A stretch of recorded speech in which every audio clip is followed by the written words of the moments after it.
फवाद साहब, हम देखें पाकिस्तान की बैटिंग का ज़ाहिर है क्रिटिसिज्म का निशाना बनाया जा रहा है। Rizwan at the top of the order, दुनिया का नंबर 1 बैट्समैन, लेकिन रिजवान अब ओपिनियंस को डिवाइड करने लगे हैं। उनकी कल की इनिंग के हवाले से भी, जिस वक्त पाकिस्तान बैटिंग कर रहा था, पाकिस्तान की इनिंग ख़त्म हुई, तो मैं अपने ट्विटर की टाइमलाइन में देख रहा था और मुझे बड़ी हैरत हो रही थी कि ज़्यादातर लोग रिजवान की उस इनिंग के हवाले से क्रिटिकल थे काफ़ी। जबकि एक बात क्लियर थी कि ये विकेट मुश्किल थी, यहाँ पर रन्स बनाना इतना आसान नहीं था और इंग्लैंड की बैटिंग में भी ये बात साबित हुई। तो रिजवान की इस अप्रोच के हवाले से फवाद साहब, आप किस सेगमेंट में लाई करते हैं? क्या आप प्रो लॉबी में हैं या आप एंटी लॉबी में हैं? देखिए, मैं प्रो या एंटी की बात नहीं करता। मसला सारा ये है कि आप एक जो आपके ओपनर्स हैं वो कितने साल से कंसिस्टेंटली खेल रहे हैं, ठीक है, उनका एक कॉन्फिडेंस लेवल है और वो इसी तरह से खेल रहे हैं।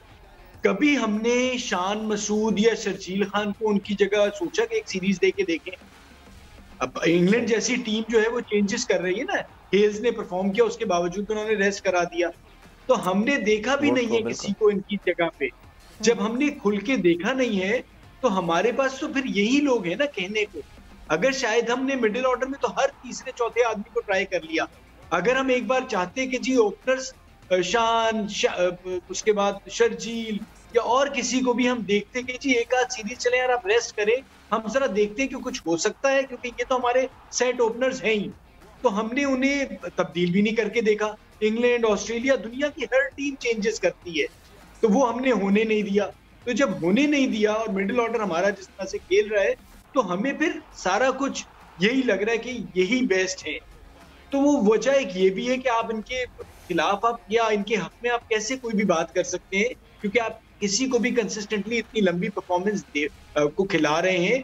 ठीक है, वो जरूर परफॉर्म कर रहे हैं, लेकिन कहीं ना कहीं वो स्ट्राइक रेट का इशू जरूर आता है और वो आप उसकी वजह से मैच भी आपका जा सकता है। और बाज़ औक़ात होता ही है कि जब आपकी बॉलिंग जिता देती है, तो हम उसी की तारीफ भी कर रहे थे कि देखें जी, अगर वो खड़ा ना होता, इतने रन ना करता, तो शायद हम ये भी रन ना कर पाते। बिल्कुल। तो हम ये चीज जरूर है कि हम और किसी को हम ट्राई तो हमने करके देखना चाहिए था ना।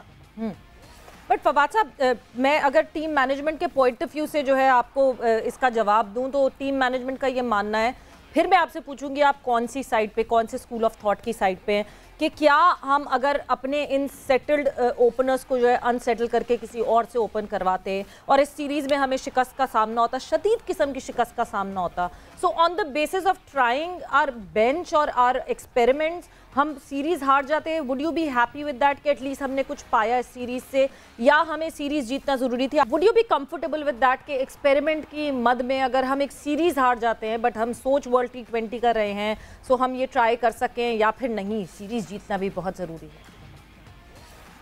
देखिए, इंग्लैंड क्या कर रहा है, वर्ल्ड कप की तैयारी कर रहा है ना। वो उतने कोई टॉप के प्लेयर्स उन्होंने इस तरह से तो नहीं खिलाए। हेल्स को उन्होंने बीच में बिठा दिया और उसकी तरह बहुत सारी चेंजेस की। देखिए, हम सीरीज जीतना जरूर होता है, लेकिन मुझे कोई खौफ सा लग रहा है कि आप एशिया कप खेलते हुए आ रहे हैं। अब आपने 7 T20 ऑलमोस्ट इन्हीं लड़कों के साथ खेल दिया है, फिर आप अभी न्यूजीलैंड में खेलेंगे, बाय द टाइम आप वर्ल्ड कप में पहुंचेंगे तो ठीक है, कुछ इंजरीज भी हो सकती है, लेकिन आप थक भी सकते हैं।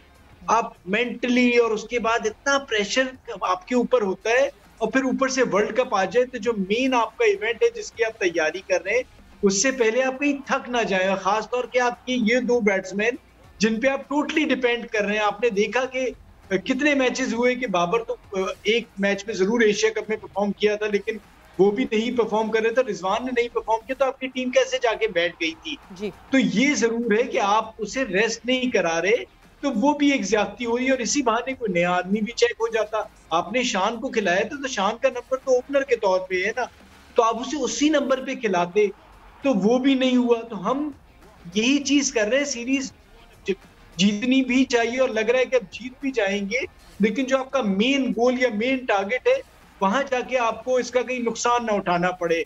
और मैं हार जीत से ज्यादा जो है ना, सबसे बड़ी बात, जैसे मैं चेयरमैन साहब को भी सुन रहा था कि उन्होंने कहा कि जी मैंने इस टीम को कह दी कि हारना नहीं है। सर, जरूर नहीं हारना, आपने उनसे कहना है कि अच्छी क्रिकेट खेलनी है, पॉजिटिव क्रिकेट खेलनी है, खौफ में नहीं रहना है। हर टीम जीतना चाहती है, लेकिन अगर उसके बावजूद भी हारेगी तो हम साथ खड़े होंगे आपके। आप अपने डिसीजंस लें, क्योंकि आप अगर जिस तरह से बॉलर अगर मार से डर जाए तो बॉलर ही नहीं बनता, और अगर आप हार से डर जाए तो फिर आप टीम कैसे बनते हैं।